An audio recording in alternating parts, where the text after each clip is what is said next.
இந்த நாளிலும் சற்று நேர தியானத்திற்காக லேவியராகமத்தின் புஸ்தகம் 26வது அதிகாரம் 3வது வசனத்தை வாசிக்க கேட்கலாம். லேவியராகமம் 26வது அதிகாரம் 3வது வசனம். நீங்கள் என் கட்டளையின்படி நடந்து என் கற்பனைகளை கைக்கொண்டு அவைகளின்படி செய்தால் போதும். இந்த மாதத்திலே கர்த்தர் நமக்கு வாக்குத்தத்தமாக கொடுக்கிற அற்புதமான ஒரு வாக்குத்தத்த வார்த்தை, நீங்கள் என் கட்டளைகளின்படி நடந்து என் கற்பனைகளை கைக்கொண்டு அவைகளின்படி செய்தால் என்று சொல்லுகிற இந்த வார்த்தையை தான். நீங்கள் யாராயிருந்தாலும் எப்படிப்பட்டவர்களாயிருந்தாலும் இந்த வார்த்தைகளை யாரெல்லாம் கை கொள்ளுகிறார்களோ அவர்களுக்கு ஆமென்றும் ஆமேன் என்றும் அவைகள் கைகூடி வரும். அல்லேலூயா சொல்லுங்க, கையை உயர்த்தி சொல்லுங்க. யாரா இருந்தாலும், அவன் எப்படிப்பட்ட பாவியா இருந்தாலும், எப்படிப்பட்ட ஆண்டவரை அறியாதவனாய் இருந்தாலும், இன்றைக்கு நீ கேட்கிற இந்த வார்த்தைகளுக்கு செவி கொடுத்தால், இன்றைக்கு நீங்கள் உங்கள் காதுகளிலே கேட்டுக்கொண்டிருக்கிற தேவனுடைய வசனத்திற்கு செவி கொடுத்தால் உங்கள் காரியங்கள் கைகூடி வரும். நான் உங்களுக்கு சவால் விட்டு சொல்ல முடியும், எதுவா இருந்தாலும் யாரா இருந்தாலும் நான் உனக்கு சவால் விட்டு சொல்ல முடியும். எலியா தீர்க்கதரிசியின் காலத்துல மெய்யான தேவன் இயேசு கிறிஸ்து தான் என்று சொல்லி ஒரே ஒரு தீர்க்கதரிசி எழும்பி சவால் விட்டான். அல்லேலூயா, அல்லேலூயா சொல்லுங்க, ஆமென். அதே போலதான் ஆண்டவராகிய இயேசு கிறிஸ்துவும் அவர் பரலோக ராஜ்யத்திற்கு எடுத்துக்கொள்ளப்படுவதற்கு முன்பதாக தன்னோடு இருந்த 12 சீஷர்களை பார்த்து சொன்னார், நீங்கள் எனக்கு சாட்சிகளாய் இருப்பீர்கள். ஆமே, சீஷரா இல்ல, நீங்களா சீஷர்களா உங்களை உருவாக்கி வச்சு நான் பட்ட பாடு போதும்டாடே. உங்களை வச்சு நான் சீஷரா இருக்கிறத வச்சு ஆண்டு ரொம்ப சந்தோஷப்படல. ஒருத்தன் காட்டி கொடுத்தான், ஒருத்தன் காலை பிடிச்சி இழுத்தான், ஒருத்தன் கப்பல்ல போய் நடுரோட்டில் விட்டுட்டு நம்மளை வச்சு சோதிக்கிறான், அப்படியெல்லாம் நிறைய காரியம். ஆனா சீஷர்கள் என்று சொல்கிறத வச்சு கர்த்தருக்கு சந்தோஷம் இல்லை, சாட்சிகள் என்பதில் தான் சந்தோஷம். ஆமென் சொல்லுங்க. நீ சீசரா இருக்கிறியோ இல்லையோ சாட்சி ஆயிரு. ஹல்லேலூயா. அதுதான் பாஸ்டர், நானும் சாட்சி சொல்ல வாய்ப்பு கிடைக்கும், மைக் கிடைக்கும் ஓடுங்க. அந்த சாட்சி இல்ல, கர்த்தர் இன்றும் உயிரோடு இருக்கிறார், நான் ஆராதிக்கிற தேவன் இன்றும் நல்லவராகவே இருக்கிறார் என்று சொல்லி உன் வாழ்க்கை நீ சாட்சியுள்ள வாழ்க்கையாய் மாற்ற வேண்டும். ஆமென். உங்கள் வாழ்க்கையை நீங்கள் வாழ்ந்து காட்ட வேண்டும். ஆண்டவர் விரும்புகிற சாட்சி வாழ்ந்து காட்டுங்கள். அல்லேலூயா. உன் வாழ்க்கை நீ சாட்சியுள்ள வாழ்க்கையாய் வாழ்ந்து காட்ட வேண்டும். ஆகவே கர்த்தர் சொல்கிறார், நீங்கள் என் கட்டளைகளின்படி நடந்து என் கற்பனைகளை கைக்கொண்டு அவைகளின்படி செய்தால். நீ ஆண்டவருடைய கட்டளைகளையும் கற்பனைகளையும் கை கொள்ள வேண்டுமா? அந்த 26வது அதிகாரத்தில் 2வது வசனம் சொல்லுகிறது, என் ஓய்வு நாட்களை ஆசரித்து என் பரிசுத்த ஸ்தலத்தை குறித்து பயபக்தியாயிருப்பீர்களாக. என் ஓய்வு நாட்களை நீங்கள் ஆசரித்து என் பரிசுத்த ஸ்தலத்தை குறித்து பயபக்தி உள்ளவர்களாக இருப்பீர்களாக. இன்னைக்கு அநேக நாட்களிலே தேவ சமூகத்தை குறித்த பக்தி வைராக்கியம் இல்லை. அநேக குடும்பத்தில் தேவ பக்தி இல்லை. இன்னைக்கு நிறைய குடும்பத்துல ஆசீர்வாத குறைவுக்கு காரணம் என்ன? ஆண்டவர் நம்மை ஆசீர்வதிக்க விரும்புகிறார். ஆசீர்வதிக்கிறதினால் அவர் ஆண்டவர் என்று அழைக்கப்படுகிறார். அல்லேலூயா. அவர் அநேக மானிடர்களை மன்னித்து மனித குலத்தை உருவாக்கி மனிதர்களை வாழ வைக்கிறதினால் அவர் வாழ வைக்கும் தெய்வம் என்று அழைக்கப்படுகிறார். ஆனால் மனிதர்களாகிய நாம் ஆசீர்வாதத்தை இழந்து போகிற ஒரே ஒரு ரகசியம் தேவ சமூகத்தை அலட்சியம் செய்வது. தேவ சமூகத்தில் என்ன செய்கிறோம்? எல்லாரும் சொல்லுங்க. தேவ சமூகத்தை அலட்சியம் செய்வது, அசட்டை. வேதம் சொல்கிறது, ஒருவன் என்னை அசட்டை பண்ணினால் நான் அவனை என்ன பண்ணுவேன்? ஹலோ, தெரியுமா உங்களுக்கு? தெரியாதுல்ல, கொஞ்சிட்டு இருப்பேன். அப்படி ஒருவன் என்னை அசட்டை பண்ணினால் நான் அவனை அசட்டை பண்ணுவேன். அவர் புனிதனுக்கு புனிதனாகவும் அவர் மாறுபாடு உள்ளவனுக்கு மாறுபாடு உள்ளவனாகவும். அப்புறம் என்ன சங்கீதம் என்ன சொல்லுது? யாருக்கு தெரியும் பாஸ்டர்? வேதம் அழகாய் சொல்லுகிறது, அவர் புனிதனுக்கு புனிதனாகவும் மாறுபாடு உள்ளவனுக்கு மாறுபாடாக உள்ளவும் அவர் காணப்படுகிறாராம். மாறுபாடான இருதயம். இன்னைக்கு ஜனங்களுடைய இருதயம் எப்படிப்பட்டதா இருக்கிறது? மாறுபாடான இருதயமா இருக்கிறது. இந்த வசனம் சங்கீதத்துல வருது, வீட்டுல நீங்க தேடி பார்க்கலாம். சரியா? 2வது வசனம் அழகா சொல்லுது, என் ஓய்வு நாட்களை ஆசரித்து என் பரிசுத்த ஸ்தலத்தை குறித்து பயபக்தியாய் இருப்பீர்களாக என்று. பயபக்தி இல்லாத ஜனமாய், மாறுபாடான ஜனமாய் இன்னைக்கு கிறிஸ்தவ ஜனம் இருக்கிறது. கிறிஸ்தவ ஜனம் எப்படி இருக்குதா? மாறுபாடான ஜனம், பயபக்தி இல்லாத ஜனம், ஏனோ தானோ என்று சொல்லுகிற வாழ்கிற ஜனம். இந்த ஜனத்தை பார்த்து ஆண்டவர் சொல்லுகிறார், நீங்கள் என் கட்டளைகளின்படி கற்பனைகளை கை கொண்டு நடந்தால் நான் உன்னை ஆசீர்வதிக்கவே ஆசீர்வதிப்பேன். லேவியராகமம் 25வது அதிகாரம் 21வது வசனத்தை வாசித்தால் வேதம் அழகாய் சொல்லுகிறது, ஆண்டவருடைய வார்த்தைகளை கைப்பற்றி நடக்கிறவனுக்கு கர்த்தர் என்ன செய்கிறாராம்? 21வது வசனம் வாசிங்க. நான் 6ஆம் வருஷத்தில் உங்களுக்கு ஆசீர்வாதத்தை அனுக்கிரகம் பண்ணுவேன், அது உங்களுக்கு 3 வருஷத்தின் பலனை தரும். ஹல்லேலூயா. ஆண்டவர் சொல்லுகிறார், நான் 6ஆம் வருஷத்தில் உங்களுக்கு ஆசீர்வாதத்தின் அனுக்கிரகம் பண்ணுவேன். ஆசீர்வாதத்தை அனுக்கிரகம் பண்ணுவேன், அது 3 வருஷத்தின் பலனை தரும். எவ்வளவு ஆச்சரியமான ஒரு வார்த்தை பாருங்களேன். ஆண்டவர் ஒரு வருஷத்துல ஒரு ஆசீர்வாதத்தை கொடுக்கிறாராம். ஒரு மனிதனுக்கு ஒரு குறிப்பிட்ட நாளிலே ஒரு ஆசீர்வாதத்தை கொடுக்கிறார். அந்த ஆசீர்வாதம் அது 3 வருஷத்திற்கான பலனை தருகிறது. யோசிச்சு பாருங்க, 3 வருஷம் இன்கம், 3 வருஷத்துக்கான நன்மைகள், 3 வருஷத்துக்கு நீ பட்ட பாடுகள், ஒரு 3 வருஷம் கஷ்டப்பட்ட எவ்வளவு ஆசீர்வாதம் கிடைக்கும் உங்க வாழ்க்கையில. எவ்வளவாய் நீங்கள் பிரயாசப்பட்டு 3 வருஷம் பிரயாசப்பட்டு எவ்வளவு மொத்த தொகை கிடைக்குது, அதை கர்த்தர் ஒரே நாளிலே கொடுக்க செய்வாரா? அல்லேலூயா. எவ்வளவு ஆச்சரியம் பாருங்க. செய்வாரா மாட்டாரா? நமக்கு 100 வருஷம் வேலை செய்து 80 வயசு வரை வேலை செய்து உன் வாழ்க்கையை திரும்பி பாரு, என்ன நீங்க ஆசீர்வாதம் வாங்கிட்டீங்கன்னு பார்த்தா ஒன்னும் இல்லை. ஆனால் ஆண்டவர் சொல்லுகிறார், நான் உன்னை ஆசீர்வதிக்கிற ஆசீர்வாதம், நான் உனக்கு கொடுக்கிற அனுக்கிரகம் 3 வருஷத்தின் பலனை தரும். 3 வருஷத்துக்குரிய நன்மைகள். ஒரு மாசத்துக்குரிய ஆசீர்வாதமே உனக்கு இவ்வளவு இருக்குதுன்னா, உனக்கு ஒரு வருஷத்துக்கு இவ்வளவு ஆசீர்வாதம் இருக்குதுன்னா, அது எல்லாம் சேர்த்து 3 வருஷத்துக்கும் சேர்த்து வருதுன்னா எவ்வளவு ஆசீர்வாதம் வருது? Quantity of blessing. ஒரு குவான்டிட்டி ஆஃப் பிளஸிங்கே கர்த்தர் ஒரு சன பொழுதிலே உனக்கு கொடுக்க விரும்புகிறார். இது யாருக்கு சொல்லுகிறார் தெரியுமா? இஸ்ரவேல் ஜனங்களுக்கு. இந்த வார்த்தைகளை கர்த்தர் சொல்லிட்டு ஒரு வார்த்தையை சொல்லுகிறார், நீங்க இந்த ஆசீர்வாதங்களை பெற வேண்டுமானால் ஒரு காரியத்தை செய்ய வேண்டும். என்ன செய்யணுமா? வேதத்தை வாசிக்கலாமா? இந்த ஆசீர்வாதங்களை பெறுவதற்கு 18வது வசனம். என் கட்டளைகளின்படியே செய்து என் நியாயங்களை கைக்கொண்டு அவைகளின்படி நடக்க கடவீர்கள், அவைகளின்படி நடக்க கடவீர்கள், அப்பொழுது தேசத்திலே சுகமாய் குடியிருப்பீர்கள். சுகமாய் குடியிருப்பீர்கள். தொடர்ந்து, பூமி தன் கனியை தரும், நீங்கள் திருப்தியாக சாப்பிட்டு சுகமாய் குடியிருப்பீர்கள். பாருங்க, நமக்கு இன்னைக்கு வாழ்க்கையில ரொம்ப ஆசைப்படுகிற காரியம் என்ன? திருப்தியான ஒரு வாழ்க்கை. இன்னைக்கு எல்லாரும் என்ன ஆசைப்படுறீங்க? ஒரு திருப்தியான வாழ்க்கை, சமாதானமான வாழ்க்கை, சுகமான வாழ்க்கை. வியாதியான வாழ்க்கை யாருக்காவது விருப்பம் உண்டா? வியாதி, ஹாஸ்பிட்டல், வேதனை, மரணம், இழப்பு இல்லை. ஆனா ஆண்டவர் இந்த வார்த்தையை அழகா எழுதி வச்சுக்கிறார் பாருங்க. நீங்கள் கனி, பூமி தன் கனியையும் தருகிற கனியையும் நீங்கள் திருப்தியாய் சாப்பிட்டு அதிலே சுகமாய் குடியிருப்பதற்கு, நீங்கள் சுகமாய் வாழுவதற்கு, சுகமாய் குடியிருப்பதற்கு கர்த்தர் சொல்லுகிற வார்த்தைகளை நீங்கள் கீழ்ப்படிய வேண்டும். 20வது வசனம் சொல்லுது, 7ஆம் வருஷத்தில் எதை புசிப்போம்? நாங்கள் விதைக்காமலும் விளைந்ததை சேர்க்காமலும் இருக்க வேண்டுமே என்று சொல்லுவீர்களானால். ஆண்டவர் என்ன தெரியுமா சொல்லுகிறார்? வாசிக்கலாமா? 25வது அதிகாரம் 2வது வசனம் வாசிங்க. 2, 3, 4 வாசிங்க. நீ இஸ்ரவேல் புத்திரரோடே சொல்ல வேண்டியது என்னவென்றால், நான் உங்களுக்கு கொடுக்கும் தேசத்திலே நீங்கள் போய் சேர்ந்திருக்கும் போது தேசம் கர்த்தருக்கென்று ஓய்வு கொண்டாட வேண்டும். 6 வருஷம் உன் வயலை விதைத்து உன் திராட்சை தோட்டத்தை கிளை கழித்து அதன் பலனை சேர்ப்பாயாக. 7ஆம் வருஷத்திலோ கர்த்தருக்கென்று ஓய்ந்திருக்கும் ஓய்வு தேசத்திற்கு இருக்க வேண்டும். அதில் உன் வயலை விதைக்காமலும் உன் திராட்சை தோட்டத்தை கிளை கழிக்காமலும் தானாய் விளைந்து பயிரானதை அறுக்காமலும் கிளை கழிக்காதே விட்ட திராட்சை செடியின் பழங்களை சேர்க்காமலும் இருப்பாயாக.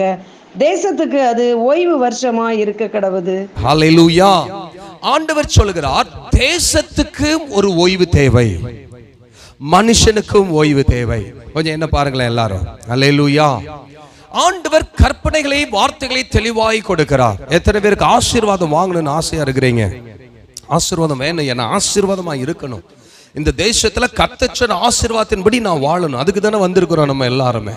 இல்ல, ஆண்டவர் ஆராதிக்கும் போது கர்த்தர் நமக்கு அந்த ஆசீர்வாதத்தை கொடுக்கிறார்.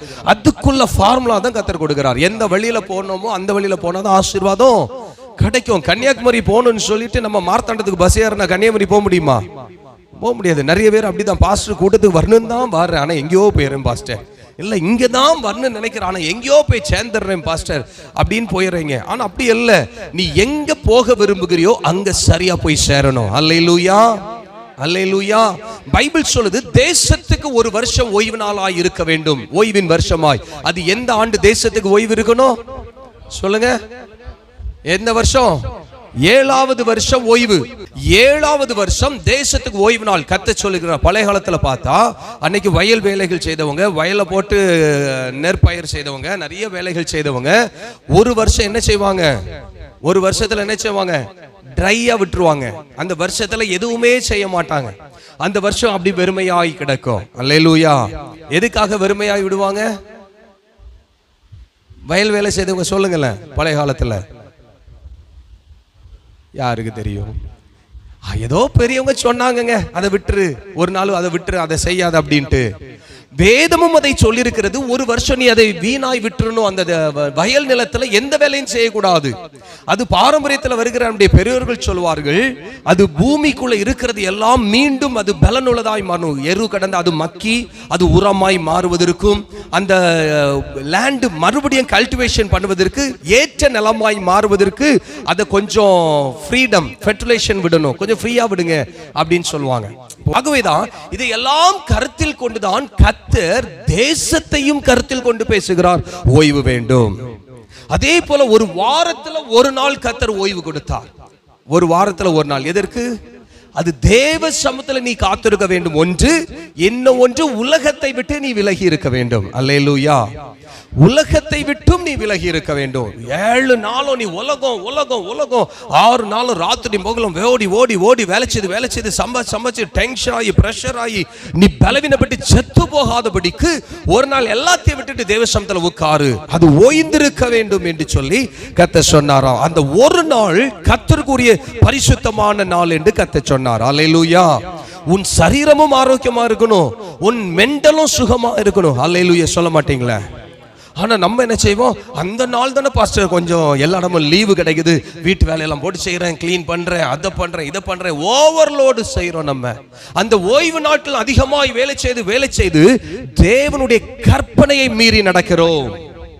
இன்னைக்கு உலகத்துல அந்த கல்டிவேஷன் பண்ணுகிறவங்க பாருங்க, அந்த நிலத்துல வேலை செய்கிறவங்களும் ஓய்வு நாட்களை கொடுக்காம வருஷத்துல 7வது வருஷம் அந்த நிலத்தை பயிரிடாமல் விட்டுறணும். ஆனா இன்னைக்கு யாராவது விடுறாங்களா? விடவே இல்லை. அதுக்கு புதிய புதிய கண்டுபிடிப்பு. 6 மாசத்துல விளையிறது, 1 மாசத்துல விளையிறது, அரை மாசத்துல விளையிறது, புதிய புதிய கண்டுபிடிப்புகளை பிடிச்சி அதை கண்டுபிடிச்சு உடனே பயிராகிறணும். எல்லாம் உடனே விளைச்சல். என்ன தெரியுமா? எதை சாப்பிட்டாலும் சாவு. இன்னைக்கு மனுஷன் சாப்பிடுகிற ஆகாரம் எல்லாம் பாய்சன். சாப்பிடுற ஆகாரம் எல்லாம் எதை சாப்பிட்டாலும் நோவு. 35 வயசுல எல்லாருக்கும் இன்னைக்கு பிபி இருக்குது. 35 வயசுல எல்லாருக்கும் சுகர் இருக்குது. இன்னைக்கு 35 வயசு கிராஸ் ஆயிடுச்சுன்னா சரத்துல பலனே இல்லை எல்லாருக்கும். அல்லேலூயா சொல்லுங்கல்ல. ஒரு மனுஷனுக்கு சரத்துல பலன் இல்லை. பழைய காலத்துல 70 வயசு கிழவனும் மரம் ஏறுவான். இன்னைக்கு நமக்கு வீட்டுக்கு படி ஏற முடியல. அல்லேலூயா. உங்க வீட்டு படிய ஏற முடியல. 35 வயசு ஆயிடுச்சா? முத மாடியா? வேண்டாம், கீழ் மாடியிலே எனக்கு ஒரு வீடு போதும். இல்ல, இன்னைக்கு சரீரம் கலைத்து போனது காரணம் தேவ வசனத்தை மறந்து போனார்கள் ஜனங்கள். எப்படியும் சம்பாதிக்கணும், ஒரே குறிக்கோள் சம்பாத்தியம். எப்படியாகிலும் பணத்தை உண்டாக்க வேண்டும். சரீரம் செத்து கொண்டிருக்கிறது.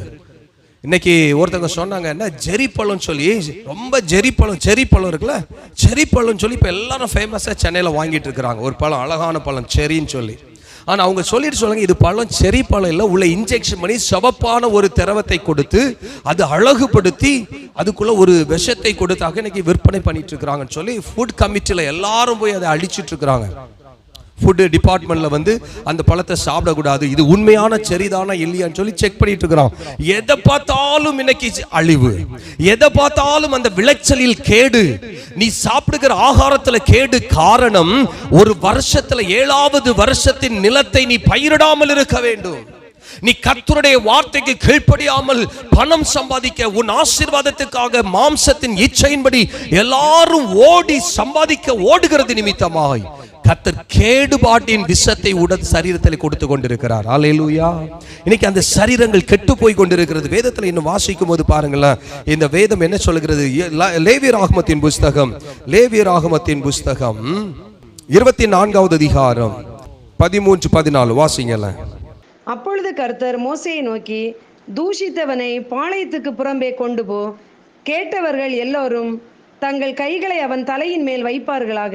பின்பு சபையார் எல்லாரும் அவனை கல்லெறிய கடவர்கள். மேலும் நீ இஸ்ரவேல் புத்திரரை நோக்கி, எவனாகிலும் தன் தேவனை தூஷித்தால் அவன் தன் பாவத்தை சுமப்பான். கர்த்தருடைய நாமத்தை நிந்திக்கிறவன் கொலை செய்யப்பட வேண்டும். சபையார் எல்லாரும் அவனை கல்லெறிய வேண்டும். பரதேசியானாலும் சுதேசியானாலும் கர்த்தரின் நாமத்தை தூஷிக்கிறவன் கொலை செய்யப்பட வேண்டும். போதும், சபையார் எல்லாரும் கல்லெறிய வேண்டும். இன்னைக்கு நம்ம தேசத்துல மனிதர்களுடைய வாயில் அதிகமாய் வருகிறது தூஷணம்.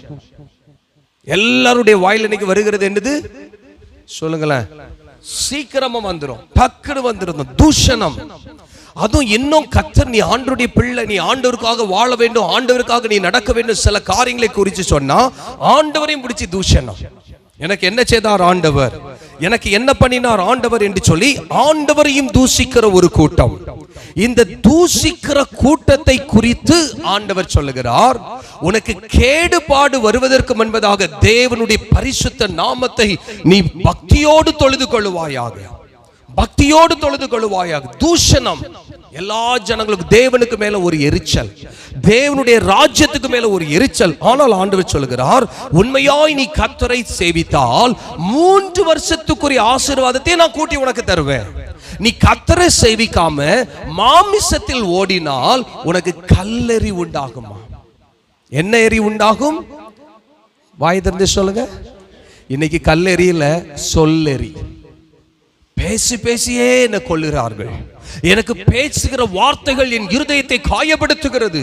இன்னைக்கு அநேகருடைய வாயில கர்த்தர் உன்னை அசைமொழியாய் வைத்திருக்கிறார், வசைமொழியாய் வைத்திருக்கிறார். காரணம், நீ தேவனை தூஷிக்கிறது நிமித்தமாய், தேவனுக்கு கொடுக்க வேண்டிய பரிசுத்தமான வருஷத்தை கர்த்தருக்கு கொடுக்காமல், தேவனுக்கு என்று கொடுக்கிற பரிசுத்தமான நாட்களை கர்த்தருக்கு கொடுக்காமல், பரிசுத்த அலங்காரத்தோடு தேவ சமூகத்தை தரிசிக்காமல் நீ உன் மனம் போன போக்கில் போகிறபடியினால் கல்லெறி சொல்லெறி.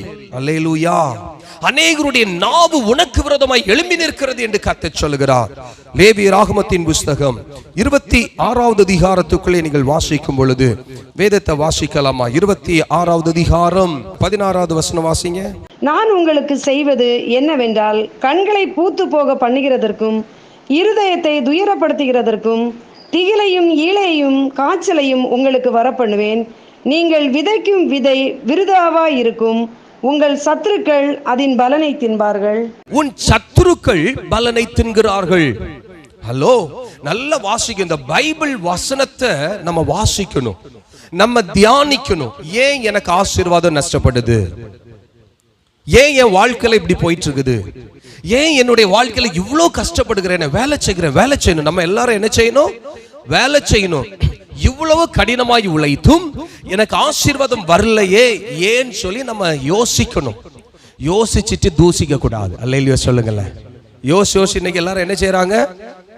தூசிக்கிறார்கள், கர்த்தரை நிந்திக்கிறார்கள், அவமானமாய் பேசுகிறார்கள். கர்த்தர் சொல்ல, நீ பேசி ஒண்ணு நடக்க போவாது. நீ பேசி பேசி எதுவுமே உனக்கு நடக்காது. நீ யோசி, நீ வேதத்தை வாசி. அல்லேலூயா சொல்லுங்க. நல்ல யோசி. உன் வாழ்க்கையில நடக்கிறதை யோசித்து பார்க்கணும். யோசிக்கிறீங்களா உங்க வாழ்க்கையில என்னெல்லாம் நடக்குதுன்னு? ஆமா பாஸ்டர், அதனாலதான் ஒவ்வொரு கூட்டமா ஓடுறோம். என் வாழ்க்கையில ஏன் இப்படி நடக்குது, ஏன் இப்படி நடக்குது? ஒரு பாஸ்டர் பார்க்கணும், அந்த பாஸ்டர் பார்க்கணும், இந்த பாஸ்டர் பார்க்க ஓடுன்னு கர்த்தர் சொல்ல, வேதத்தை வாசி, என் கற்பனைகளை கட்டளைகளை கைக்கொள். இந்த வார்த்தைகளை கைக்கொண்டால் நீங்கள் பிழைப்பீர்கள். ஆண்டவர் இதை கை கொள்ளாமல் ஒவ்வொரு போதகரை தேடி ஓடி ஓடி ஓடி எனக்கு என்ன சொல்றார் கர்த்தர், எனக்கு என்ன சொல்கிறார், எனக்கு என்ன வார்த்தை, என் தலையில கையை வச்சு ஒரு வார்த்தையை சொல்லிருங்க தீர்க்க தரிசனத்தையே கேட்டுக்கொண்டிருந்தா உன் தலையில இருக்கிற சாபம் நீங்காது. அல்லேலூயா சொல்லுங்களேன். ஆண்டவர் சொல்லுகிறார், நீங்கள் விதைக்கும் விதை விருதவாயிருக்கும். நீங்க விதை விதைக்கிறீங்க, அந்த விதை எப்படி இருக்குது? நீங்க வேலை செய்யற, நீ கஷ்டப்படுற, நீ உழைக்கிற, ஆனா உழைக்கிற வருமானம் உன் வீட்டுக்கு வரல, ஆனா எஜமான் வீட்டுக்கு போகுது.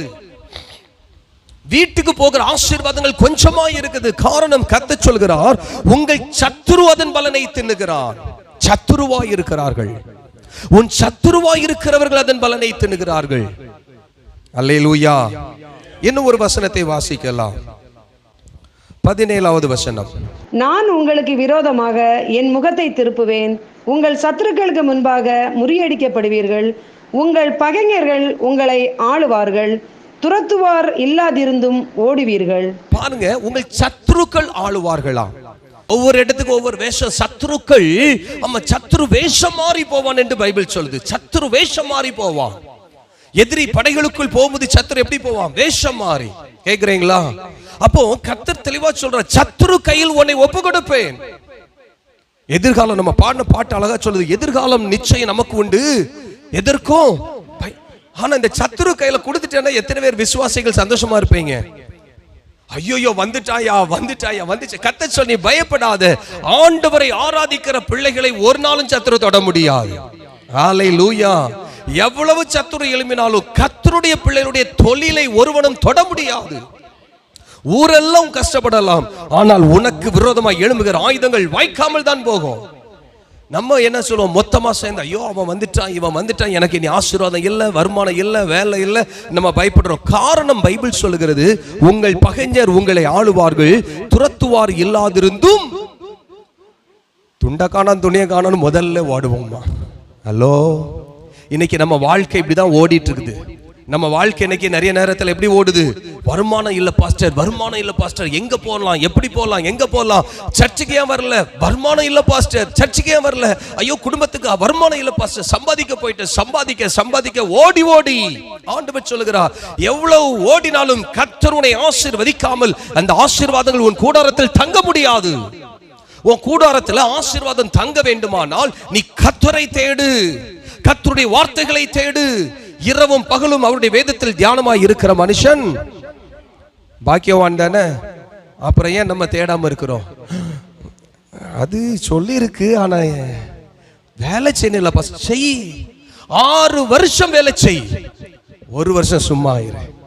6 நாட்கள் வேலை செய், 1 நாள் தேவ சமத்துல இரு. 1 நாளும் வேலை செய்தா அந்த 2000 ரூபாய் கிடைக்கும்ல பாஸ்டர். 1 நாள் வேலை செய்த அந்த ஞாயிற்றுக்கிழமையும் வர்ற நிறைய பேர் வெளியில சுத்திட்டு வரும்போது வர்ற அருமானம் கிடைக்குமே பாஸ்டர். அதான் ஆண்டவர் சொல்லுகிறார், 3 வருஷத்துக்குள்ள ஆசீர்வாதத்தை நான் உனக்கு தாரேனப்பா. இல்ல, நல்ல ஒரு வசனம், அத பாயிண்ட் பண்ணி வச்சுக்கோங்க, நோட் பண்ணி வச்சுக்கோங்க. லேவியராகமம் 25வது அதிகாரம் 21 அதை நோட் பண்ணி வச்சுக்கோங்க. என்ன இருக்க வாசிங்க. நான் 6ஆம் வருஷத்தில் உங்களுக்கு ஆசீர்வாதத்தை அனுக்கிரகம் பண்ணுவேன், அது உங்களுக்கு 3 வருஷத்தின் பலனை தரும். 3 வருஷத்தின் பலனை தரும். 3 வருஷத்தின் பலனை கர்த்தர் தருவாரா? 6வது நாள் நீ செய்ய வேண்டிய வேலை செய்து ஓய்ந்திரு, 7வது நாளுக்குரிய ஆசீர்வாதத்தையும் கர்த்தர் உனக்கு தருவாரா? அல்லேலூயா, அல்லேலூயா சொல்லுங்கல்ல. ஆண்டவர் மோசையோடு சொல்லுகிற, என் பிள்ளைகளுக்கு சொல்லு, நான் தான் இவர்களை போஷிப்பேன், நான் தான் இவர்களை ஆசீர்வதிப்பேன். இஸ்ரவேல் ஜனங்கள் எல்லாரும் வனாந்திரத்தில் பயணப்பட்டு போயிட்டு இருக்கும்போது அவங்களுக்கு இறைச்சி வேணும்னு ஆசை வந்துச்சு. இறைச்சி வேணும், எனக்கு இறைச்சி சாப்பிடணும் ஆண்டவரேன்னு சொல்லி எல்லாரும் சண்டை போட்டுறாங்க. மோசே இப்ப இறைச்சி என் பிள்ளைகளுக்கு வேணுமேன்னு கேட்டோன்னு ஆண்டவர் சொல்றாரு, எல்லாருக்கும் நான் தூதர்களின் அப்பத்தை அவர்களுக்கு கொடுப்பேன்னு சொல்லலாம். தூதர்களின் அப்பத்தை கொடுப்பேன், ஆனா எல்லாரும் கொஞ்சம் தான் எடுக்கணும். எவ்வளவு எடுக்கணும்? கொஞ்சம் தான், ஒரு ஓமர் அளவு. அவன் சொல்லுறான், ஒரு ஓமர் அளவுக்கு சாப்பாடு எடுக்க சொல்லுங்க. அவன் தேவைக்களவு எடு, நாளைய தினத்துக்காக எடுக்காத, அன்னநாடு தேவைக்கு எடு என்று சொல்லுகிறார்கள். இஸ்ரவேல் ஜனங்கள் எல்லாரும் என்ன செய்தாங்க? அன்னநாடு தேவைக்கு எடுத்தாங்க. அப்படிதானே? என்ன செய்தாங்க சொல்லுங்களேன்? என்ன செய்தாங்க இஸ்ரவேல் ஜனங்கள்? பெரிய பெரிய சாக்க கொண்டு போனா நம்மாளு கிடைச்சுதா சூப்பர் சாப்பாடு, அதுவும் தூதர்கள் சாப்பாடு. பொடிசு சின்னவனே ஓடிவா, அவன் தலையில ஒரு சாக்கு, பெரியவனே ஓடிவா உனக்கு பெரிய சாக்கு, எல்லாம் தலையில வச்சு எல்லா பிள்ளைகளையும் கூட்டிட்டு போறான். கழுதை மேய்க்க கொண்டு போன மாதிரி, கழுதை முன்னுக்கு போவோம் பின்னாடி, ஆமா ஓனர் போன மாதிரி எல்லா பிள்ளைகளையும் கூட்டிட்டு போயிருப்பான். வா நம்ம எல்லாத்தையும் அள்ளிட்டு வருவோம். ஆண்டவர் சொன்னாரு அன்னநாடு உள்ள தேவைக்கு எடுத்துக்கோ. அல்லேலூயா. ஆனா இஸ்ரவேல் ஜனங்கள் பாருங்க, நம்ம ஆண்டவருடைய வார்த்தையை தான் கேட்கவே மாட்டோமே, பார்த்துட்டோம்னா காடியில கமந்து விழுந்துருவோம். அல்லேலூயா. நல்லா தான் ஜெபம் பண்ணிட்டு இருப்போம், ஆனா பார்த்துட்டோன்னு வைய ஆசீர்வாதத்தை அப்படியே அங்க ஓடிடுவோம். எங்கேயாவது சுகம் அளிக்குதுன்னு சொல்லிட்டு அங்க ஓடிடுவோம், சுகம் அளிக்காராம. அல்லேலூயா. ஏதோ தீர்க்கதரிசி நேத்து ஒரு சகோதரன் சொன்னா, இன்னைக்கு கேரளால இருந்து ஒரு தீர்க்கதரிசி வாரார் பெனிலு, நீ வாரியா? நேற்று காலையில அவர் நிறைய தீர்க்கதரிசனம் சொல்றாரு. சொன்ன எங்க இருந்து வராரு? கேரளால இருந்து வராரு, விசேஷ தீர்க்கதரிசன வரம் பெற்றவர். நான் கேட்டேன், அப்ப நீ என்ன விசேஷ வரம் இல்லாத ஒரு ஊழியக்காரனான்னு கேட்டேன். இல்ல அப்படி இல்ல, ஆனாலும் அந்த தீர்க்கதரிசனம் எனக்கு கேட்கணும், எனக்கு கொஞ்சம் தீர்க்கதரிசனம் வேணும்னு சொல்லிட்டு ஒரு காலையில போயிட்டு என்னையும் கூப்பிட்டு வாரிய. நான் சென்னையில இருந்து வந்துட்டு இருக்கிறேன், வந்தாலும் அங்க வர்றதில்லை. எனக்கு கர்த்தர் என்னோடு இருக்கிறார், கர்த்தர் எனக்குள் இருக்கிறார். என்னொரு தீர்க்கதரிசி வரம் பெற்றவர் எனக்கு வரத்தை சொல்ல தேவையில்லை. நான் அறிவேன் நான் யார் என்பதை. ஹல்லேலூயா. நான் யார் என்பதை நான் அறிந்திருக்கிறேன், கர்த்தர் எனக்கு சொல்லி இருக்கிறார். அது புறஜாதிகளுக்கு கர்த்தர் அவரை அனுப்பி இருக்க கூடும், விசுவாசிகளுக்கு ஒன்றுமில்லாதவர்களுக்கு அந்த தீர்க்கதரிசி அனுப்பி இருக்க கூடும். ஊழியக்காரனே முன்னுக்கு போய் உட்கார்ந்து கியூல நின்னு எனக்கும் தலையை கொடுத்து சொல்லுங்கள, 2 வார்த்தை எனக்கும் சொல்லுங்க. ஊழியக்காரன போய் வரிசையில நிற்பது எவ்வளவு வேதனை, எவ்வளவு. ஹலோ, இன்னைக்கு விசுவாசிகளும் தீர்க்கதரிசனும் பெரிய தீர்க்கதரிசி வர்றான்னு சொன்னா நம்ம எல்லாம் ரொம்ப சந்தோஷமா வந்து உட்கார்ந்துருப்போம்ல. தீர்க்கதரிசனம் ஏதாவது எனக்கு கேட்கணுமே. ஆண்டவர் சொல்லுகிறார், உன் தீர்க்கதரிசனம் என்ன? கர்த்தருடைய வார்த்தைகளை நீ கேளு, உன் வசனத்துல எழுதி கொடுத்திருக்கிறார். இந்த வார்த்தைகள் எல்லாம் உனக்கு எழுதி வைத்திருக்கிறது, சாக்கு சாக்காய் அள்ளிட்டு போவதற்காக அல்ல. கர்த்தர் என்ன சொல்றார் அதை செய். ஒரு ஓமர் அளவு எடுத்துக்கோன்னு சொன்னார். இவன் எல்லாம் தூக்கிட்டு வந்தான் பாருங்க, தூக்கிட்டு வந்தது எதையுமே சாப்பிடல. சாப்பிட்டாங்களா இல்லையா? சாப்பிட்டாங்களா இல்லையா? வாயை தந்து சொல்லுங்கள, எல்லாரும் சொல்லுங்கள. சாப்பிடல. ஏன் சாப்பிடல? நீ தான் கஷ்டப்பட்டு தூக்கிட்டு வந்தால, நீங்க தானே உங்க பிள்ளைகளெல்லாம் கூட்டிட்டு போனீங்க, நீ தானே பிள்ளைகளெல்லாம் அனுப்பி வச்சீங்க, தூக்கிட்டு வாடா, ஆசீர்வாதத்தை தூக்கிட்டு வாடா, வேலை செய்து கொண்டு வாடா. பெரிய பெரிய சாக்கு பிள்ளை கொண்டு போனாலும் எவ்வளவு கஷ்டமா இருந்திருக்கும். ஹலோ, கொஞ்சம் யோசிங்க. ஒரு சாக்கு தூக்கிட்டு வர்றாங்க, உன் பொடி பிள்ளை எவ்வளவு கஷ்டப்பட்டு தூக்கி இருப்பான். உன் மூத்த பிள்ளை தலை நிறைய வச்சு சம்மடா தூக்கிட்டு வந்தானே, மனசாட்சியே இல்லாத கடவுள், என் பிள்ளை எவ்வளவு கஷ்டப்பட்டு சம்மட தூக்குனா, ஒண்ணு கூட வீட்டுல வந்து மிஞ்சல பாரு. இன்னைக்கு இப்படிதான் நீ பேசிட்டு இருக்கிற. நான் ராப்பகலா கஷ்டப்பட்டேன், என் பிள்ளை ராப்பகலா கஷ்டப்பட்டு சம்பாதிச்ச சம்பாத்தியம் ஒண்ணு கூட நன்மையா இல்ல பாஸ்டர், எல்லாம் போயிட்டு ஒரு ஆசீர்வாதம் இல்ல பாஸ்டர். இன்னைக்கு கேள்வி கேட்டுட்டு இருக்கிறேன்ல, கர்த்தர் என்ன சொன்னார் அதை பார். உனக்கு தேவையானது மட்டுமே எடு. இன்னும் நீங்க அந்த அதிகாரத்துல கீழே வாசிச்சீங்கன்னா, பைபிள்ல வீட்டுல போய் வாசிங்க, அழகா சொல்லுது. லேவியராகத்துல தான் வரணும். என்ன ஆகமத்துல? யாத்திராகமம் 16 யாத்திராகமம் 16வது அதிகாரத்துல அழகாய் சொல்லுவாரு. 6வது நாள் நீங்க போய் எடுக்க வேண்டியவில்லை சொல்லுவார். வாசிங்க பார்க்கலாம். யாத்திராகமம் 16:26. 6 நாளும் அதை சேர்ப்பீர்களாக, 7ஆம் நாள் ஓய்வு நாளாய் இருக்கிறது, அதிலே அது உண்டாயிராது என்றான். 27 சொல்லுங்க, வாசிங்க. 7ஆம் நாளிலே ஜனங்களில் சிலர் அதை சேர்க்க புறப்பட்டார்கள், அவர்கள் அதை ஆண்டவர் சொல்லிட்டாரு, 6 நாள் தான்ப்பா இந்த மன்னா கிடைக்கும், 7ஆம் நாள் அங்க இருக்காது, போவாதுங்க, 7ஆம் நாள் தேவசமத்துல உட்காருன்னு சொன்னார். நம்ம ஆளு என்ன செய்தான், போயா நீ வேற சொன்னா சொல்லுவ, அங்க மேல இருந்து ஏதாவது விழும், மத்தவர் போடுவாரு அப்படின்ட்டு எல்லாரும் பழைய ஆளு பண்ட பாத்திரம் எல்லாம் தூக்கிட்டு போயிருப்பான். எல்லாம் தூக்கிட்டு போனாம் பாருங்க. அழகாய் சொல்கிற, ஜனங்களில் சிலர் அதை சேர்க்க புறப்பட்டார்கள், அவர்கள் அதை காணவில்லை. அப்பொழுது கர்த்தர் மோசேயை நோக்கி, என் கட்டளைகளையும் என் பிரமாணங்களையும் கைக்கொள்ள எந்த மட்டும் மனமில்லாதிருப்பீர்கள். ஆண்டவர் சொல்லுகிறார், எவ்வளவு நாள் உனக்கு சொல்லி நீ கேட்காமல் இருப்பாய். ஆண்டவர் சொல்லிட்டார், போகாத, அங்க இருக்காது. தேடி போறான், ஆசீர்வாதம் கிடைக்குமே, ஆசீர்வாதம் கிடைக்குமே, அங்க போன சம்பாதிக்கலாம், இங்க போன சம்பாதிக்கலாம், அங்க போன சம்பாதிக்கலாம். 30வது வசனம் வாசிங்க. 29 வாசிங்க. 29. பாருங்கள், கர்த்தர் உங்களுக்கு ஓய்வு நாளை அருளினபடியால் அவர் உங்களுக்கு 6ஆம் நாளில் 2 நாளுக்கு வேண்டிய ஆகாரத்தை கொடுக்கிறார். 7ஆம் நாளில் உங்களில் ஒருவனும் தன் தன் ஸ்தானத்திலிருந்து புறப்படாமல் அவனவன் தன் தன் ஸ்தானத்திலே இருக்க வேண்டும் என்றார். அல்லேலூயா. எல்லாரும் அதை நோட் பண்ணி வைங்க. இதுதான் கர்த்தருடைய வார்த்தை. ஆண்டவர் அழகாய் சொல்லுகிறார், உங்களுக்கு 6ஆம் நாளிலே கர்த்தர் கொடுக்கிறார் 2 நாளுக்குரிய ஆசீர்வாதங்கள். எல்லாரும் எடுத்துட்டீங்களா? இருக்குதா? எல்லாரும் சேர்ந்து வாசிக்கலாம் அந்த வசனம். என்ன கூட 29 யாத்திராகமம் 16வது அதிகாரம் 29வது வசனம். எல்லாரும் சேர்ந்து சத்தமா வாசிங்க.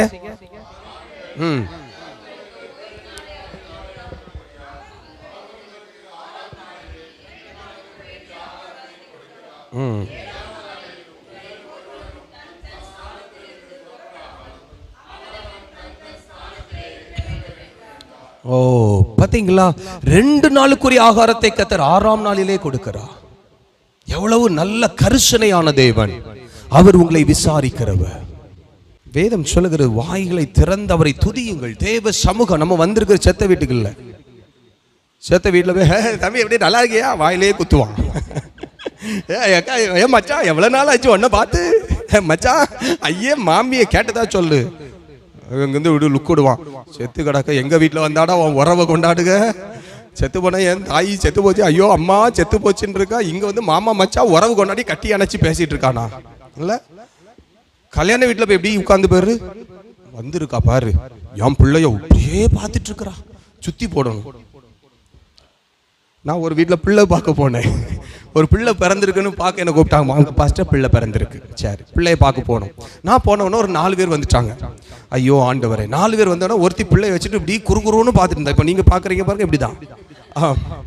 எனக்கும் ஒன்றும் தெரியல, நீங்கள் நல்லா தானே பார்க்குறீங்க, நான் அப்படி தான் நினைக்கிறேன். யாருக்கும் என் மேலே கோபம் இல்லை. அல்லேலூயா. இப்படிதான் அவங்கள பிள்ளையை தூக்கி வச்சு பார்த்தாங்க. போன உடனே அந்த பிள்ளைக்கு வீட்டில் உள்ளவங்க அந்த பிள்ளைக்கு தாத்தா வந்தாரு.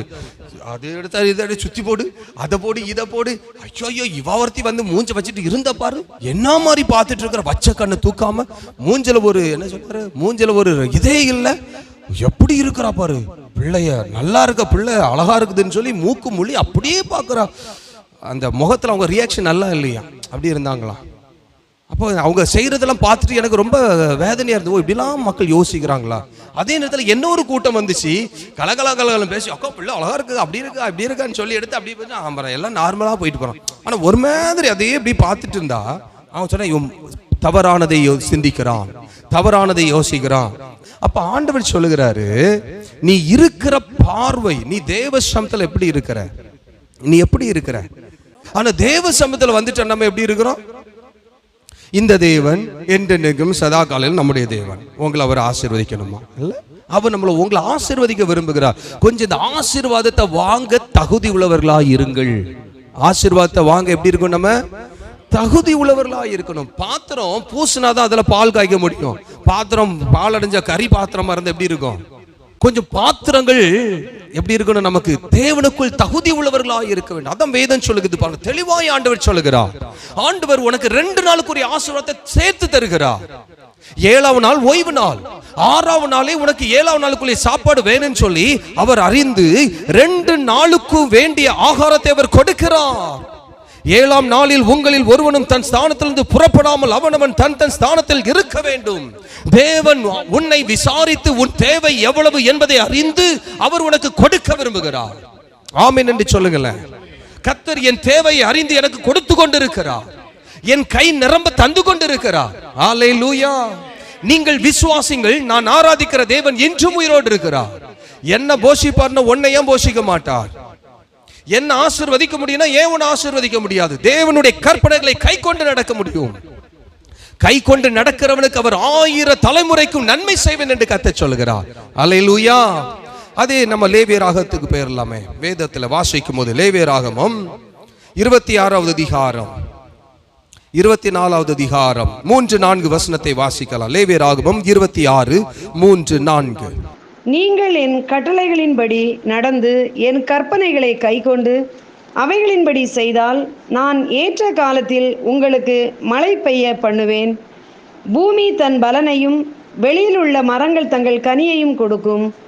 திராட்சைப்பழம் பறிக்கும் காலம் வரைக்கும் போரடிப்பு காலம் இருக்கும். விதைப்பு காலம் வரைக்கும் திராட்சை பழம் பறிக்கும் காலம் இருக்கும். நீங்கள் உங்கள் அப்பத்தை திருப்தியாக சாப்பிட்டு உங்கள் தேசத்தில் சுகமாய் குடியிருப்பீர்கள். உங்கள் தேசத்தில் சுகமாய் சுகமாய். சத்தமாய் சொல்லுங்க, கையை உயர்த்தி சொல்லுங்க. இப்ப எப்படி இருக்கிறீங்க எல்லாரும்? கர்த்தருடைய வார்த்தையை போல ஆசீர்வாதமா இருக்கிறோன்னு சொல்றவங்க மட்டும் கையை உயர்த்தி சொல்லுங்க. ஏல பொய் சொல்லாத. கர்த்தர் சொன்ன வார்த்தை போல ஆசீர்வாதமா இருக்கீங்களா? நாங்கள் தேசத்தில் சுகமாய் குடியிருக்கிறோம், கவலை இல்லையே. ஆனா தேவ சமத்துல எப்படி உட்கார்ந்து இருக்கிற இல்ல? அழகாய் வேதம் சொல்லுது பாருங்க, பூமி தன் பலனை கொடுக்கும். நீங்கள் கர்த்தருடைய வார்த்தைக்கு கீழ்ப்படிஞ்சா உன் வீட்டுக்குள்ள இருக்கிற இடத்துல திடீர்னு ஒரு கனி உருவாகி நிக்குமா? நீ கர்த்தருக்கு கீழ்ப்படிஞ்சா உன் தானியன் தோட்டத்துல தானியங்கள் முளைத்து கொண்டே இருக்குமா? என்னடா இது தானியம் எல்லாம் முளைச்சு நிக்குதே, தானியம் எல்லாம் ஆசீர்வாதமா இருக்குது. அழகா ஆண்டவர் சொல்கிறார் பாருங்க, ஏற்ற காலத்தில் உங்களுக்கு மழை பெய்ய பண்ணுவேன். இந்த வருஷம் அதை செய்திருக்கிறார் கர்த்தர். அல்லேலூயா. சென்னையில போன சாபம் பிடிச்ச பூமி, ஐயோ நேத்தெல்லாம் பறந்து ஓடி வந்துட்டேன். உண்மைக்கு இங்க சென்னைக்கெல்லாம் போயிடறேன். யாருக்காவது சாபம் எப்படி இருக்குன்னா சென்னையில போய் பாருங்க. ஒரு நாள் தீ பிடிச்சி எரியுது, அப்படி குபு குபுன்னு. காரை விட்டு நான் வெளியில இறங்கிட்டேன்னு வைக்கலாம், அப்படி உடம்பெல்லாம் எரியுது. ஈவினிங் ஒருக்கா விட்டுட்டு கொஞ்சம் ஒருக்கா பஸ்ல போலான்ட்டு ஒரு இடத்துக்கு எங்கேயோ பஸ்ல போனேன். அவ்வளவுதான், அப்படி என் சட்டையை களைச்சி புளிஞ்சு அப்படி சொட்டு சொட்டா தண்ணி போகுது. அவ்வளோ ஸ்வெட்டிங். அப்பா பாப்பா பாப்பா சென்னையில போய் பார்க்கணும். கர்த்தர் நம்மள நல்ல நாகர்கோயில் வச்சிருக்கிறார். அல்லேலூயா சொல்லுங்களேன், அல்லேலூயா. நல்ல சுகமாய் உன்னை வச்சு. கேரளால மன்சூன் காலம் ஸ்டார்ட் ஆயிடுச்சு. அங்க பேப்பர்ல படிச்சு கேரளால மன்சூன் அந்த அட்மாஸ்பியர் ஸ்டார்ட் ஆயிடுச்சு அப்படின்னு சொல்லி அங்க இங்கிலீஷ் பேப்பர் படிக்கணும் மன்சூன் சொல்லி போட்டுருந்தான். நான் சொன்னேன், எங்க ஊரை பாடுறா, கேரளா சைட்ல மழை ஸ்டார்ட் ஆயிடுச்சு. அவன் சொன்னா, சார் நீங்க கேரளாவா? ஆமா, உங்க பேச்சே தெரியுது, உங்க ஊர்லாம் கொடுத்து வச்ச ஆட்கள் ஐயா நீங்க. அல்லேலூயா சொல்லு. நல்ல கர்த்தர் கால சூழ்நிலை இந்த வருஷத்துல நமக்கு தந்திருக்கிறார். கர்த்தருடைய பிள்ளைகள் கர்த்தரை தேட வேண்டும் என்பதற்காக. நீ நல்ல மழையில நல்ல ஆட்டம் போட்டு நல்ல ஏசி போட்டு நல்ல கூலிங்கா இருக்குது என்ஜாய் பண்ணுவதற்கல்ல, நீ கர்த்தரை தேடுவதற்காக கர்த்தர் உனக்கு தருகிறார். அல்லேலூயா. நீ நல்ல ஆசீர்வாதம் கிடைக்குது, என்ஜாய்மெண்டா இருக்குது, நல்ல லாபம் கிடைக்குதுன்னு சொல்லி தேவனை விட்டு விலகுவதற்காக உனக்கு ஆசீர்வாதத்தையும் சம்பாத்தியத்தையும் கொடுக்கவில்லை.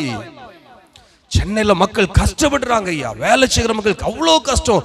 சென்னையில மட்டுமே நான் போன வாரத்துல ஒருத்தங்க சொல்றாங்க, 3 பேர் வாலிப பசங்க செத்து இருக்கிறாங்க வெயில் தாங்க முடியாம. 3 வாலிபர்கள் டிவியில போட்டிருக்கிறான். அவ்வளோகான என்னை விட ஸ்ட்ராங்கா இருக்கிறான் ஐயா. நான் சொன்னேன், என்னை விட ஸ்ட்ராங்கா இருக்கவங்களும் செத்து போயிருக்கா ஐயா. அல்லேலூயா. நம்மள அவ்வளோ ஸ்ட்ராங்கா, வெயில் தாங்க முடியாம செத்து போனவர்கள். கர்த்தர் நமக்கு நல்ல சூழ்நிலை தந்திருக்கு. ஏற்ற காலத்தில் மழையை உனக்கு பெய்ய பண்ண வேண்டுமானால், ஏற்ற காலத்தில் உன் பிள்ளைகளை கர்த்தர் ஆசீர்வதிக்க வேண்டுமானால், நீ கர்த்தருடைய வார்த்தைகளை கேளுங்கள், அதன்படி நடங்கள். ஹல்லேலூயா. பாருங்க, வெளியில் உள்ள மரங்கள் தங்கள் கனியை கொடுக்குமா? வெளியில மரம் இருக்குதா? வீட்டுக்கு வெளியில இருக்க மரங்கள்ல கனி கொடுக்குதா நமக்கு? வீட்டுல இருக்க மாங்காய் கூட காய்க்க மாட்டுது பாஸ்டர். வீட்டுல இருக்க தேங்காய் கூட கிடைக்க மாட்டுது பாஸ்டர். தலையில விழுந்துரும் சொல்லி தேங்காவை வெட்டிட்டு இருக்கிற இல்ல? உன் வீட்டுக்குள்ள எப்படி இருக்குது? கனி கொடுக்குதா? இல்லை என்று சொன்னால் நீ தேவனை தேடவில்லை, நீ தேவனுடைய வார்த்தையை கேட்கவில்லை, தேவனை விட்டு நீ தூரம் போயிருக்கிறாய். ஆண்டவர் சொல்லி இருக்கிறார், வெளியில் இருக்கிற மரங்கள் தன் கனியை கொடுக்கும், திராட்சை பழம் பறிக்கும் காலம் வரைக்கும் போரடிப்பு காலம் இருக்கும். பாருங்க, ஒரு கல்டிவேஷன் முடிஞ்சு அடுத்த கல்டிவேஷன் வரும் வரையிலும் நீங்க போரடிச்சு கொண்டே இருப்பீர்களாம். ஒரு கல்டிவேஷன் இல்ல, திராட்சை பழங்கள் எல்லாம் பறிக்கிற காலம் முடிஞ்சு அதெல்லாம் ஆலையில வச்சு ப்ரொடெக்ஷன் பண்ணி அதை சேஃப்டி பண்ற நாட்கள் அப்படி போயிட்டே இருக்குமா. அடுத்த டர்ன் நீங்க திரும்பி பார்க்க முன்னாடி அடுத்த பழங்கள் எல்லாம் ரெடி ஆயிருமா, அடுத்த ஃப்ரூட்ஸ் எல்லாம் ரெடி ஆயிரும். அப்புறம் அடுத்த விட்டுட்டு அடுத்தது பறிக்கணும். அல்லேலூயா. உன் வீட்டுல குறைவே இருக்காதுன்னு கர்த்தர் சொல்றா. உன் வீட்டுல ஒரு நாளும் குறைவு இருக்காது. நம்ம ஆனா என்ன செய்யறோம்? எவ்வளவு சம்பாதிச்சுட்டு உன் வாழ்க்கை கொஞ்சம் திரும்பி பாருங்களேன். எல்லாருக்கும் ஒரு 40 வயசு 45 வயசு இருக்கு, 50 வயசு இருக்குதா? திரும்பி பாரு உன் வாழ்க்கைய. எத்தனை பேர் சந்தோஷப்பட முடியும் உன் வாழ்க்கையை குறித்து? அல்லேலூயா, அல்லேலூயா. 6வது வசனம் சொல்லுகிறது, வாசிங்கலாம். 26:6. தேசத்தில் சமாதானம் கட்டளையிடுவேன், தத்தளிக்க பண்ணுவார் இல்லாமல் படுத்துக்கொள்வீர்கள். துஷ்ட மிருகங்களை தேசத்தில் இராதபடிக்கு ஒளிய பண்ணுவேன். பட்டயம் உங்கள் தேசத்தில் உலாவுவதில்லை. பாருங்க, துஷ்ட மிருகம் தேசத்தில் இராதபடிக்கு ஒளியப்படும். இன்னைக்கு தேசத்துக்குள்ள என்ன வருது? பேப்பர்ல எல்லாம் எல்லா இடத்துக்குள்ள என்ன வந்துருது? யானை வந்துருது, பாம்பு வந்துருது, பெரிய பெரிய கோபுராவெல்லாம் வீட்டுக்குள்ள வந்து பிடிச்சிட்டு போறாங்க. பெரிய பெரிய வைல்ட் அனிமல் எல்லா இடத்துல போய், சிறுத்தை இப்ப எல்லா இடத்துல என்ன கிடக்குது? இருக்குதா இல்லையா? நம்ம நல்லா இருக்கோம்ல, இங்க ஒன்னும் வரல பாஸ்டர், ரொம்ப சந்தோஷமா இருக்கு. ரொம்ப நாள் ஆகாதம்மா, நீ இப்படியே இருந்தா ரொம்ப நாள் ஆகாது. ஆண்டவர் சொல்லுவாரு, நடைய தட்டி அது தூக்கிட்டு வா, நடைய படிக்கட்ட தட்டி தூக்கிரு. அல்லேலூயா. பழைய காலத்துல சொல்லுவாராம், எப்படியாவது கொண்டு வா. சொல்ல, எப்படி கொண்டு வரன்னு தெரியலையே சுவாமி அப்படின்னு. பழைய காலத்துல படி இருக்கும், அந்த நடைக்கு வரும்போது அதுல ஒரு திண்டு இருக்கும். அந்த திண்டுல நடக்கும்போது அது காலை தட்டியாவது தூக்கி போட்டு கொண்டு வந்துரு. அல்லேலூயா. அதனாலதான் நம்மால் வர வர இப்ப அந்த திண்டே அதுல வைக்கல. இதுல விழுந்து எல்லாம் சாவான்டா, வாசல்ல வழியில விழுந்து வீட்டுக்குள்ளதான் வந்தான், காலு தட்டி விழுந்தான், செத்து போனான். அல்லேலூயா சொல்லுங்கல்ல. ஆண்டவர் சொல்லுவார், பயப்படுத்துவார் இல்லாமல் நீ படுத்துக் கொள்ளலாம். வீட்டுக்குள்ள பயமே இல்லாம படுத்திருக்கலாம். இன்னைக்கு உங்க வீட்டுக்குள்ள பயம் இல்லாம படுக்க முடியுதா? நிம்மதியா படுக்க முடியுதா? வசனத்தை விட்டு தூரம் போகிற சந்ததி, வசனம் சொல்லுவதற்கு இன்னைக்கு இடம் இல்லை. வசனத்தை அறிவிக்கிற ஜனங்களும் இல்லை. உண்மையான வேத வசனத்தை அறிவிக்கிற சபைகளும் இல்லை. எல்லா சபையிலும் ஒரே வசனம், ஆசீர்வாதம். உனக்கு ஆசீர்வாதம், ஆசீர்வாதம், ஆசீர்வாதம், ஆசீர்வாதத்தை சொல்லு. எப்படி ஆசீர்வாதம்? தேவனை நம்பாமல், தேவனை தேடாமல், தேவனுடைய வார்த்தைக்கு கீழ்ப்படியாமல் நீ போவாயானால் உனக்கு பட்டயம் வரும் என்று வேதம் சொல்கிறது. ஆடி கார்ல போறான், பென்ஸ் கார்ல போறான், பெரிய கார்ல போறான், தாதா மாதிரி அவனுக்கும் ரீல்ஸ் எடுத்து போட்டு 4 பேர் லைக் போட்டுட்டு இருக்கிறான். என்ன மாதிரி வாரம் பாடுறான், 4 கொண்டைய வளர்த்து போட்டுட்டு அவனும் ராஜாடா நானும் ராஜாடான்னு பாட்டு போட்டு நம்ம ஆளு எல்லாரும் லைக் பண்ணி இன்னைக்கு சும்மா பிரியாணி சாப்பிடவே 4 லட்சம் ரூபாய் சம்பாதிக்கிறான் இந்த யூடியூபை வச்சுட்டு. நானும் ராஜா தாண்டான். அல்லேலூயா சொல்ல மாட்டீங்களா? இதெல்லாம் யோசிங்க. கர்த்தர் நம்மை நடத்துகிறது அவருடைய கிருபை. நீ தேவனை தேடு, நீ தேவனை தேடு. உன் பிள்ளைகளோடு தேவ சமூகத்தில் உட்காரு. எல்லாரும் இப்ப பிடிச்சிட்டான், யூடியூபை பிடிச்சா சம்பாதிக்கலாம். அல்லேலூயா சொல்லுங்கள. சொல்ல மாட்டீங்களே. நான் சொல்றது உங்களுக்கு புரியுதா இல்லையா? ஒரு போனை மட்டும் கொஞ்சம் ஒரு சூப்பரா வாங்கி வச்சு எடிட்டிங் பழகிட்டா நம்ம உட்கார்ந்த இடத்துல இருந்தே சாப்பிடலாம் சொல்லி உட்கார்ந்து இருந்து சாப்பிட்டுட்டு இருக்கிறான். ஆனா போனை எடுத்தவை எல்லாம் அரெஸ்ட் ஆயிட்டு இருக்கிறான். அல்லேலூயா. எவனை பார்த்தாலும் பாரு, எங்க போனாலும் அது அழிவுக்கு நேராய் போய் சொல்லுகிறது. வேதம் சொல்லுகிறது, கர்த்தருடைய கற்பனைகளை கைக்கொள்ளு, இந்த வார்த்தைகளை கீழ்ப்படி, நீ திருப்தியாய் தேசத்தில் வாழுவாய், திருப்தியாய் வாழுவாய். உன் வாழ்க்கையில எதுவுமே நீ இழந்து போக மாட்டாய். அக்கிரமக்காரர்கள், உன்னுடைய எதிராளிகள், உன்னுடைய சத்துருக்கள் உன் சாப்பாட்டை, உன் ஆகாரத்தை தொட முடியாது. நீ தேவனுக்கு பயந்து வாழு. வேதத்தில் ஒரு வசனத்தை வாசிக்கலாம். லூக்காவின் புஸ்தகம் 4வது அதிகாரம் 4வது வசனத்தை வாசிங்க. 4வது அதிகாரம் 2-3 வாசிக்கலாம். லூக்கா 4வது அதிகாரம் 2-3 வசனங்கள். 40 நாள் பிசாசினால் சோதிக்கப்பட்டார். அந்த நாட்களில் அவர் ஒன்றும் புசியாதிருந்தார். அந்த நாட்கள் முடிந்த பின்பு அவருக்கு பசி உண்டாயிற்று. அப்பொழுது பிசாசு அவரை நோக்கி, நீர் தேவனுடைய குமாரனே ஆனால் இந்த கல் அப்பமாகும்படி சொல்லும் என்றான். அவர் பிரதியுத்தரமாக, மனுஷன் அப்பத்தினாலே மாத்திரமல்ல, தேவனுடைய ஒவ்வொரு வார்த்தையினாலும் பிழைப்பான் என்று எழுதியிருக்கிறதே என்றார். எல்லாரும் சொல்லுங்க, மனுஷன். சத்தமா சொல்லணும். மனுஷன். எனக்கு கேட்கல, சத்தமா சொல்லுங்க. மனுஷன் அப்பத்தினால் மாத்திரம் அல்ல. இப்ப பக்கத்துல இருக்கிற மூஞ்ச பார்த்து சொல்லுங்க, தேவனுடைய வார்த்தையினால் பிழைக்க முடியும். அல்லேலூயா. பசி உண்டாயிற்று. பசிச்சா வேலைக்கு போகணும் இல்ல, சாப்பிடணும். சாப்பாடு கிடைக்கணும், என்ன செய்யணும்? வேலை செய்யணுங்க. வேலை செய்தாங்க சாப்பிட முடியும். நீ வேலை செய்யணும் சொல்லி ஓடுறோம். ஏன்னா குடும்பத்தை கவனிக்கணும், அது தேவை, இது தேவை, எல்லாருக்கும் பணம் தேவை, எல்லாவற்றிற்கும் பணம் உதவும். ஆனால் வேதம் சொல்லுகிறது, கர்த்தருடைய வார்த்தை ஒருவனை பிழைக்க பண்ணும். எவ்வளவு இந்த வார்த்தையை எடுக்கிறீங்களோ எனக்கு தெரியாது. கர்த்தர் இந்த வார்த்தையினால் என்னை பிழைக்க பண்ணி கொண்டிருக்கிறார். நீ பசி வருது, என் குடும்பத்துக்கு போஜனம் கொடுக்கணும், பிள்ளைகளை பாதுகாக்கணும், குடும்பத்தை நடத்தணும், ஃபீஸ் கட்டணும். நாளைக்கு எழும்பி என் ஃபீஸுக்காக நான் என்ன செய்வேன்? ஒரு கவலை வரும் நமக்கு. குடும்பத்தை நடத்தணுமே, எதிர்காலத்துக்காக ஒரு கவலை வருதா? ஆண்டவர் சொல்கிறத வசனத்தை பிடிச்சிக்கோ. இந்த வசனத்தை பிடிச்சிக்கோ. விசுவாசத்தோடு வசனத்தை பிடிச்சிக்கோ. அப்பத்தினால் மாத்திரம் அல்ல, தேவனுடைய வாயிலிருந்து புறப்படுகிற ஒவ்வொரு வார்த்தையினாலும் மனுஷன், என் பிள்ளைகள் பிழைக்கும், என் பிள்ளைகள் ஐநாவரத்தில், சென்னையில் ஐநாவரத்தில் ஒரு சகோதரி, ஆண்டவரை ரொம்ப நேசிக்கிற ஒரு மகள், ஆண்டவருக்காக வாழுகிற ஒரு பிள்ளை. புருஷன் வந்து சரியில்லை, வேலை செய்ய மாட்டார். ஏன்னா மனைவி நல்லதா இருக்கனால புருஷன் எப்படி இருப்பான்? ஆமா, கொஞ்சம் மோசமா தான் இருப்பார். அதனால அவர் வந்து மனைவியை கைவிட்டார். வீட்டுக்குள்ள இருப்பாரு, சாப்பிடுவாரு, வெளியில போயிடுவார். சாப்பிடுறதுக்கு வீட்டுக்கு வருவார், வேலை செய்ய மாட்டார், குடும்பத்தை கவனிக்க மாட்டார். அந்த அக்காவை ரொம்ப கஷ்டப்படுத்துவார். அந்த அக்காவுக்கு வந்து 2 பிள்ளைங்க. அந்த 2 பிள்ளைங்களை வச்சு ஐபிசி சர்ச்சுக்கு போவாங்க. சென்னையில் ஐபிசி சபை எப்பவும் தேவ சமூகத்தில் போய் உட்கார்ந்து ஜோம் பண்ணி ஜோபத்திலேயே நடத்துகிற அன்பு சகோதரி. அப்போ போன வாரத்தில் எனக்கு இப்போ ஃபீஸ் கட்டுற இந்த டைமில் இந்த காலேஜ் ரீஓப்பன், காலேஜ் அட்மிஷன் நடக்கிற டைம், அப்போ அவங்களோட நான் ஃபோனில் பேசும்போது அன்பு சகோதரிட்ட கேட்டேன், எப்படி இருக்கிறீங்க, குடும்பம் எப்படி நடக்குது? அப்போ கர்த்தரை நடத்துகிறார் பாஸ்டர், கர்த்தரை ஆச்சரியமாய் நடத்துகிறார். என் பிள்ளை அட்மிஷனுக்காக நான் எங்கே போவேன்னு பயந்துட்டு இருந்தேன். நம்ம ஒரு நெய்யூரில் கொண்டு அவனை அட்மிஷனுக்கு சேர்க்கணுமா, சென்னையில் சேர்க்கணுமா, எங்க போவேன்னு தெரியல. ஏன்னா ஃபீஸ் கட்ட காசு கிடையாது. எந்த காலேஜில் போய் அட்மிஷன் போக்கும் கையில காசு கிடையாது. ஸோ எங்க போய் சேர்ப்பேன்னு சொல்லி பிள்ளைகளுடைய எதிர்காலத்தை குறித்து தெரியாம உட்கார்ந்து நான் தேவ சமூகத்தில் மட்டும் ஜெபம் பண்ணிக்கொண்டே இருந்தேன். அல்லேலூயா.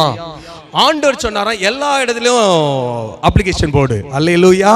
உனக்கு எங்கெல்லாம் வேணுமோ அப்ளிகேஷன் போடு. அல்லேலூயா சொல்ல மாட்டீங்களா?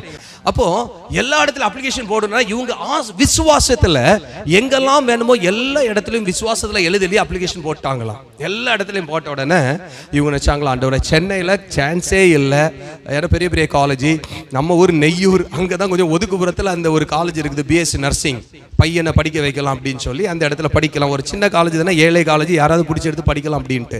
அப்போ ஜோமண்டே இருக்கும்போது போன வாரத்தில் சென்னையில் ஒரு குறிப்பிட்ட காலேஜ் சொன்னாங்க, நேம் மறந்துட்டேன். அந்த காலேஜ்லேருந்து இவங்களுக்கு கால் ஃபார் வருதான், நீங்கள் வாங்க பையனை கூட்டிட்டேன்னு. அந்த காலேஜில் போய் இன்டர்வியூ மாதிரிலாம் வச்சு எடுத்து நீங்கள் ஃபீஸ் கட்டலாமா, இவ்வளோ ரூபா இருக்குது அப்படின்னு உடனே இவங்க சொன்னாங்க, எல்லாம் கட்டிடலாமே, அப்ளிகேஷன் இந்த காலேஜ் கிடைக்குதா, ஓகே ரொம்ப சந்தோஷம், லோக்கல்லையே நம்ம வீட்டு பக்கமே போயிட்டு வந்துடும் சொல்லி ரொம்ப சந்தோஷம். அந்த காலேஜில் ஜாயின் பண்ணியாச்சு. ஜாயின் பண்ணிட்டு வந்தோடனே 15 நாளைக்குள்ள ஃபீஸ் கட்டணும். எவ்வளவு நாளைக்குள்ளால? அல்லேலூயா சொல்லுங்கள. அந்த 15 நாளைக்குள்ள ஃபீஸ் கட்டணும்னு சொல்லி ஜெபம் பண்றாங்களாம். ஜெபம் பண்ணிட்டு ஆண்டவரே அவங்கள்ட்ட கட்டிடுவேன்ட்டு வந்துட்டாங்க. இங்க மாசம் ஃபர்ஸ்ட் இயருக்கு வந்து 1 lakh, ஃபர்ஸ்ட் இயருக்கு 1 lakh கட்டணும். இங்க புருஷனுக்கே வழி இல்லை, புருஷனுக்கு வருமானம் இல்லை, ஒன்றும் இல்லை, ரொம்ப கஷ்டம். அப்போ அந்த அக்கா ஜாமெண்ட்டே இருக்காங்களாம். அவங்க குடும்பத்தில் தெரிஞ்ச சில பெரிய பெரிய குடும்பத்தில் உள்ள பிள்ளைங்க, இவளுடைய ஜெபம் அவங்களுக்கு தெரியாது, கேட்கவே இல்லை. அந்த குடும்பத்தில் ஒரு டாக்டர், அந்த டாக்டர் சொன்னாராம், டேய் உன் பிள்ளைய படிக்க வைக்கல, 12th முடிச்சல பிள்ளை என்ன செய்ய போறா அப்படின்ட்டு. அக்கா சொன்னாங்களாம், இல்லை இந்த இடத்துல அப்ளிகேஷன் போட்டுருக்கு, கால் ஃபர் பண்ணிட்டாங்க, இந்த இடத்துல செலெக்ஷன் ஆகிட்டு பிள்ளைக்கு நீ ஃபீஸ் தான் கட்டணும். ஃபீஸ் தான் கட்டணுமா, ஓகே ஒரு நாள் என்ன வந்து பாரு அப்படின்னு சொல்லி அவர் ஒரு லெட்டர் எழுதி கொடுத்துருவார் இங்கிலீஷில், இவங்களுக்கே தெரியல. அந்த லெட்டர் எழுதி, இந்த லெட்டரை கொண்டு உன் காலேஜில் கூட மீதெல்லாம் பார்த்துக்கலாம், நான் நம்பரை வாங்கி எனக்கு கொடுத்து நான் பேசுறேன். அவரு கைப்பட லெட்டர் பேட்டில் எதையோ எழுதி கையில, டாக்டர் லெட்டர் தெரியும்ல, சூப்பரா எழுதுவார் தெரியுமா? ஆமா, அவர் எழுதின எழுத்துல இந்த அக்கா ஒன்றும் தெரியல, ஏதோ வரைஞ்சி எடுத்து கொடுத்துருக்கிறாரு, கொண்டுட்டே போன இங்கிலீஷ்ல எழுதி இருக்கிறாருடா, அதை கொண்டுட்டு காலேஜில் கொடுத்தேன், அவ்வளவுதான். அவங்க சொன்னாங்களே, இந்த டாக்டர் உனக்கு எப்படி தெரியும்? அல்லேலூயா சொல்லுங்க. இந்த டாக்டரை உங்களுக்கு எப்படி தான்? சொன்ன என் அண்ணன் தான், என் குடும்பத்தில் உள்ள அண்ணன் தான் அப்படின்னு. உங்க அண்ணனா, உங்க பிரதரா? ஓகே சிஸ்டர், ஓகே நீங்க போங்க, பையனை வந்து ஸ்கூலுக்கு காலேஜுக்கு மட்டும் கரெக்டான டைம்ல அனுப்பிடுங்க. அப்போ சொன்னா இந்த லெட்டர்ல என்ன இருக்குதுன்னு, இந்த லெட்டர்ல என்ன இருக்குதுன்னு கேட்டிருக்காங்க. என்ன இருந்து சொல்லுங்க. ஒன்னே ஒன்று அவன் எழுதியிருக்கானா, இந்த பிள்ளையினுடைய படிப்புக்கு எல்லா செலவுக்கும் நான் பார்த்துக்குவேன், என் பேர் இதுன்னு போட்டு அவன் எழுதி, அவனுடைய ஐடி மார்க் எல்லாம் எழுதி, அந்த காலேஜினுடைய டீட்டெயில்ஸும் கேட்டிருக்காரு, உங்கள் காலேஜ் டீட்டெயில்ஸை எனக்கு அனுப்பி கொடுங்க அப்படின்னு சொல்லி எல்லா செலவும் நான் பார்த்துக்கிறேன். அவர் என்ன செய்கிறாரு, இந்த பிள்ளைங்க ஃபர்ஸ்ட் கிராஜுவேட், அவங்க சொல்கிறாங்க உனக்கு நிறைய ஆப்ஷன் இருக்குது, இந்த உலகத்தில் நிறைய அங்கங்கே அடைக்கப்பட்ட வாசல்கள் இருக்குது, இதுக்கெல்லாம் நான் உனக்கு கைட் பண்ணுறேன்னு சொல்லி ஒவ்வொரு இடத்துலையும் இவன் கைட் பண்ணி உன் பிள்ளையின் செலவை நான் பார்த்துறேன். அந்த அக்கா ஒன்னே ஒன்று சொல்கிறா, நான் போய் வீட்டுக்கு தேடி போயிருந்தா எனக்கு ஒரு 10,000 ரூபாய் தந்திருப்பான். நான் வீட்டுக்கு தேடி போயிருந்தா ஒரு 10,000 ரூபாய் தந்து நீ போயிருமா, என் இந்த பக்கம் வராதுன்னு. ஆனா நான் தேவ பாதத்தை பிடிச்சனால என் பிள்ளைக்குள்ள மொத்த ஃபீஸையும் கர்த்தர் எடுக்க செய்தார். ஹல்லேலூயா.